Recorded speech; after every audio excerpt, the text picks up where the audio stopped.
sama dia harus cium tangan supaya dapat berkahnya. Ini nggak boleh. Dan kadang-kadang dia nggak cukup sekali, cium tangan 2 kali. Dua kali cium tangannya supaya barokah, nggak boleh. Dan dia senang kalau ada orang cium tangan kepada dia, senang dikasih begini. Nggak boleh. Dalam Islam nggak boleh. Sama seperti orang, ya, ini sering juga antum salaman ini begini. Ini nggak boleh, biasa aja salaman. Rasulullah SAW ketika bertemu dengan sahabat bertanya, Rasulullah, kalau kita bertemu apakah kita nunduk begini? Tidak, biasa aja. Kalau kita kan biasa sampai nunduk-nunduk begini, nggak boleh.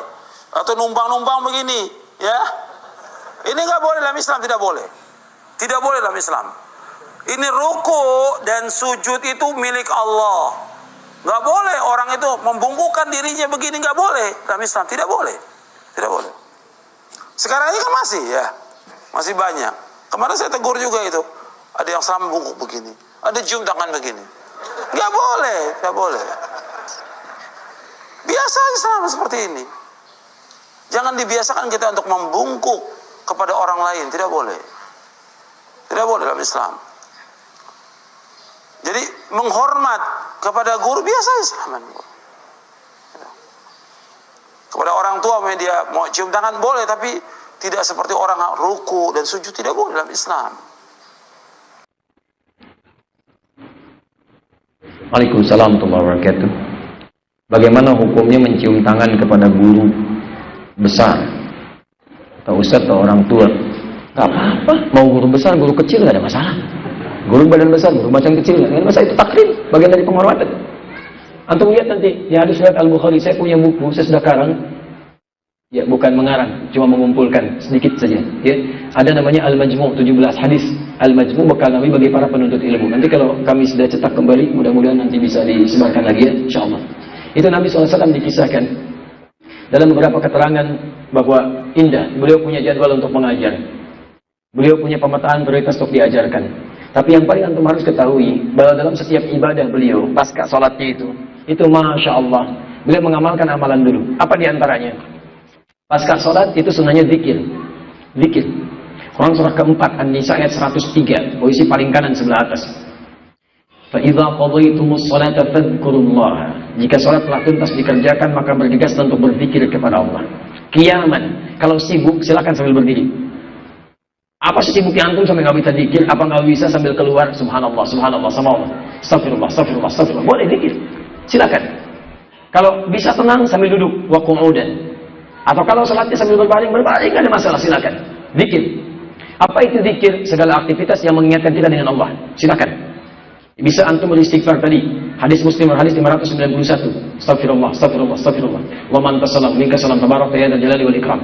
Setelah itu la ilaha illallah la syarika lahu mulku wa hamdu wa ala kulli syai'in qadir. Hadis Muslim hadis 593. Hadis Muslim hadis 597. Subhanallah, subhanallah, subhanallah 33 kali. Alhamdulillah, alhamdulillah, alhamdulillah 33 kali. Allahu akbar, Allahu akbar, Allahu akbar. Kemudian bisa juga setelah itu antum kemudian membaca ayat-ayat Quran. Quran bagian dari zikir. Makanya disebut dengan zikir. Quran surah ke-15 ayat 9. Inna nahnu nazzalna dzikra wa inna lahu lahafizun. Kami yang telah turunkan Al-Quran sebagai zikir. Zikir. Jadi kalau antum sedang baca Al-Quran itu berzikir. Makanya di hadis riwayat Abu Dawud hadis 1523 Nabi membaca Quran setelah yang tadi ayat kursi Allahu la ilaha illa huwal hayyul qayyum dan seterusnya. Quran surah kedua 255. Setelah itu Al-Ikhlas, Al-Falaq, An-Nas. Silakan. Kalau perlu hafal ulangi, murojaah. Karena mengulang Al-Quran, menghafal Quran bagian dari zikir, disebut zikir. Quran surah 54 ayat 17, ayat 22, ayat 32, ayat ke-40. Walaqad yassarna al-Qur'ana lidzikri, bukan lilhifdzi.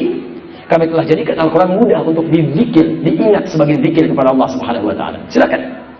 Setelah itu apa? Berdoa, silakan bagian dari zikir. Hadis Ibnu Majah nomor hadis 925. Begitu selesai itu semua Nabi berdoa. Allahumma inni as'aluka ilman nafi'a wa rizqan thayyiban wa amalan mutaqabbala. Sambil mengangkat tangan, boleh. Abu Dawud nomor hadis 1848. Boleh silakan. 1488, 1000 sampai 1490. Innallaha hayyun karimun. Allah sangat maha pemalu, sangat mulia dan lebih malu meninggalkan keadaan hambanya dalam mengangkat tangan tanpa menjawabnya, mengabaikannya. Silakan. Setelah itu kemudian Nabi berpisah. Tiba-tiba para sahabat kemudian mengejar Nabi, mencium tangannya. salaman, ada yang menyalami, ada yang cium, ada yang macam-macam, ada yang macam-macam riwayat Anas bin Malik radhiyallahu taala anhu. Enggak ada masalah. Silakan kalau itu ditujukan untuk takrim, memuliakan. Boleh. Bahkan bersalaman khusus saja At-Tirmidzi. Ma min muslimaini yaltaqiyani fayatasafahani illa ghufira lahum qabla an yatafarraqa. Tidaklah dua orang muslim bertemu dimanapun kapanpun kemudian keduanya bersalaman kecuali bila ada dosa di antara keduanya, maka Allah akan mengampuni keduanya sebelum berpisah. Diampuni. Tapi utang tetap, cuma dosa yang diampuni. Hutang tetap belum lunas. Bayar baru lunas. Ada dalilnya bersalaman dan taklim dalam bersalaman kan lain-lain. Antum salaman ke ibu antum masa sama dengan salaman kepada yang lainnya? Tidak. Ada taklimnya, silakan. Nabi dicium, ada yang mencium kening, ada yang macam-macam, tidak ada masalah, itu taklim. Taklim, penghormatan, kemuliaan. Sepanjang benar sesuai aturan. Sesama mahram boleh. Antum mahasiswa, dosennya perempuan, jangan cium tangannya, itu bukan mahram antum. Bukan, itu dosen laki-laki nggak boleh, bukan mahram. Kecuali dosen itu bapak antum, nggak ada masalah. Ibu antum nggak ada masalah, sah. Ibunda cium tangannya, bapak cium tangannya, mahram. Yang lain tidak. Dengan teman-teman silakan, dengan ustaz, dengan siapa silakan.